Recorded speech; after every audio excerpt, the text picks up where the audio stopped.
Hello. So F1 കണ്ടിട്ട് just വന്നേ ഉള്ളൂ. സോ അതിൻ്റെ ഒപ്പീനിയൻ പറയാമെന്ന് വിചാരിച്ചു. പടം നമുക്ക് ട്രെയിലർ കണ്ടപ്പോൾ എന്താണോ കിട്ടിയത് ആ ഒരു സംഭവമൊക്കെ തന്നെയാണ്. വിഷ്വൽ എക്സ്പീരിയൻസ് ആണ്. ആ റേസിങ്ങും അതിൻ്റെ സൗണ്ടും എല്ലാം കൂടെ കൂടിയിട്ടുള്ള ഒരു എക്സ്പീരിയൻസ് ആണ് പടം മെയിൻലി ബോസ്റ്റ് ചെയ്യുന്നത്. അത് I was satisfied with it. അത് തന്നെയാണ് പടത്തിൻ്റെ മെയിൻ ഹൈലൈറ്റും. കാരണം സ്റ്റോറിയും സംഭവമൊക്കെ നോക്കിക്കഴിഞ്ഞാൽ ഭയങ്കര ഒരു സിമ്പിൾ സ്റ്റോറിയും നമ്മൾ കുറേ കണ്ടിട്ടുള്ള ടൈപ്പ് ഓഫ് ഇൻസിഡൻസും ഒക്കെയാണ് ഇതിനകത്ത് കാണിക്കുന്നത്. പക്ഷേ സംഭവം നമ്മളെ വിഷ്വലി ആൻഡ് വിത്ത് ഓഡിയോ നമ്മളെ ഇമ്മേഴ്സ് ആക്കിയിരിക്കുന്നതിലാണ് പടത്തിൻ്റെ മെയിൻ ഹൈലൈറ്റ്. അത് എടുത്തു പറയേണ്ടത് Hans simmers music. It's like വേറെ ലെവൽ. ചില സീൻസൊക്കെ നമ്മളിങ്ങനെ കാണുമ്പോൾ ഇങ്ങനെ തരിപ്പ് കയറി വരുന്ന ടൈപ്പ് ലെവൽ മ്യൂസിക്കൊക്കെ ഇട്ടിട്ട് ലൈക്ക് ക്ലൈമാക്സ് ചെയ്യുമ്പോഴേക്കും നമ്മൾ ആ ഒരു അക്കംപ്ലിഷ്മെൻറ്റ് അങ്ങനത്തെ ആ ഒരു മ്യൂസിക്കൊക്കെ ഇട്ടെങ്കിൽ നമ്മളങ്ങോട്ട് സന്തോഷത്തോടെ കണ്ണു നിറയാന്നുള്ള സീനിലൊക്കെ എത്തും. ആ ലെവലിലാണ് മ്യൂസിക് ചെയ്ത് വെച്ചേക്കണേ. So music is the main highlight for me. പക്ഷേ overall the visual experience of the F1 racing with camera and all that is like great. So camera ഞാൻ നോക്കിയപ്പോൾ ക്ലോഡിയോ മിറാണ്ട ആണ് ചെയ്തേക്കണേ. ഹീസ് മോസ്റ്റ്ലി നോൺ ഫോർ ഈ Joseph കൊസിൻസ്കിയുടെ movies. He's the director of the movie. So പുള്ളിയുടെ movies like Tron Legacy, പിന്നെ last കണ്ട Maverick, അതും പിന്നെ ലൈഫ് ഓഫ് പൈ ഒക്കെ ചെയ്തിട്ടുള്ള ക്യാമറമാനാണ്. സോ ഇതിൻ്റെ ആ ഒരു വിഷ്വൽ സംഭവം പുള്ളി ചെയ്തേക്കുന്നത് ഒരു രക്ഷയില്ല. ലൈക്ക് റേസിംഗ് ഒക്കെ അതിൽ ഏതൊക്കെ VFX ഉണ്ടെന്ന് പോലും നമുക്കറിയില്ല. കാരണം പക്ഷേ ഒറിജിനൽ സീൻസ് കുറേ ഉണ്ട് വിച്ച് ഇസ് വണ്ടർഫുള്ളി ഷോട്ട്. അതാ നമുക്ക് ആ പക്കാ ഫീല് കിട്ടുന്നത്. അത്രയും റിയലിസ്റ്റിക് ആയിട്ട് കുറേ സീനുകൾ ഷൂട്ട് ചെയ്ത് വെച്ചേക്കുന്നതുകൊണ്ട് കൂടിയാണ്. കുറേ സീൻസ് കാണുമ്പോൾ നമ്മൾ ഇവന്മാർ ഇത് എങ്ങനെയൊക്കെയാണ് ഷൂട്ട് ചെയ്തതെന്ന് പോലും ഒരു ഐഡിയ ഇല്ലാത്ത ലെവലിലാണ് ഷൂട്ട് ചെയ്ത് വെച്ചേക്കണേ. സോ സമ്മതിച്ചു കൊടുക്കണം. പിന്നെ പടത്തിൻ്റെ സ്റ്റോറിയിലോട്ട് വരുമ്പോൾ നമുക്ക് വലിയ സ്റ്റേക്സ് ഒന്നുമില്ല. നമ്മൾ ട്രെയിലർ കാണുമ്പോൾ കിട്ടുന്നൊരു ഐഡിയ ഉണ്ടല്ലോ, ഒരു മെച്ചുവർ, ഒരു ഓൾഡർ, ഇച്ചിരി അറഗൻ ഡ്യൂഡ്, പിന്നെ ഭയങ്കര അറഗൻ്റ് ആയിട്ടുള്ള യങ് ഡ്യൂഡ്, അവർ തമ്മിലുള്ള എന്തൊക്കെ ഈഗോ ക്ലാഷസും സംഭവങ്ങളൊക്കെ, ഇങ്ങനത്തെ കുറച്ച് ബേസിക് ഇൻസിഡൻസും സംഭവങ്ങളൊക്കെ തന്നെയാണ് പടത്തിലെ സ്റ്റേക്സ്.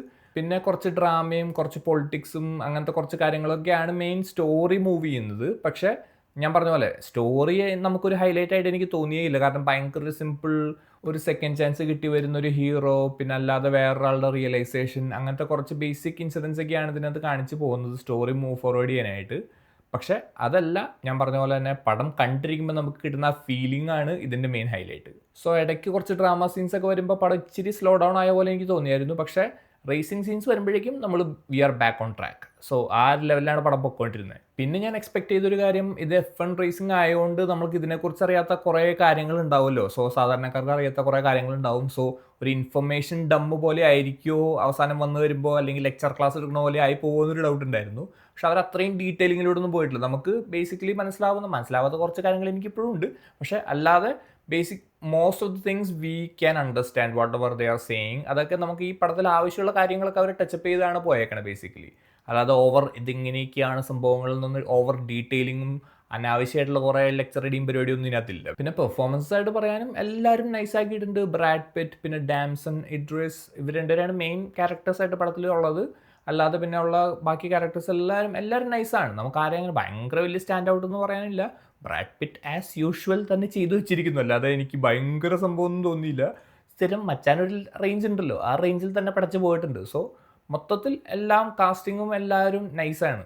പിന്നെ സ്ഥിരം കുറേ അമേരിക്കൻ മൂവീസിൽ കാണുന്ന പോലെ മെയിൻ ക്യാരക്ടേഴ്സ് എല്ലാവരും ഭയങ്കര അമേരിക്കൻ ആൾക്കാർ എന്നുള്ള ലെവലായിരിക്കും എന്നാണ് ഞാൻ വിചാരിച്ചത്. പക്ഷേ ഇത് F1 ലെവലായതുകൊണ്ടും കൂടിയൊക്കെ ആയിരിക്കും കുറേ യൂറോപ്യനും അങ്ങനത്തെ കൺട്രീസിലെ ആൾക്കാരൊക്കെ ആയിട്ട് ഒരു മിക്സ് ഓഫ് ടീമാണ് ഇവരുടെ ഓരോ ടീമും.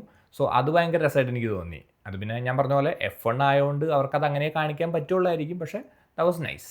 സോ ഓവറോൾ പറഞ്ഞാൽ ജോസഫ് കസിൻസ്കിയുടെ ലാസ്റ്റ് പടം മാവറിക് ആയിരുന്നു. ആ പടത്തിൻ്റെ അത്രയും റേഞ്ച് എനിക്ക് തോന്നിയില്ല. പക്ഷേ ഈ പടം was still A good experience for me. നമ്മൾ ഇത് തിയേറ്ററിൽ പോയി എക്സ്പീരിയൻസ് ചെയ്താണ് എനിക്ക് അതിൻ്റെ ഒരു പക്കാ ഫീൽ കിട്ടുള്ളൂ എന്നാണ് എനിക്ക് തോന്നിയത്.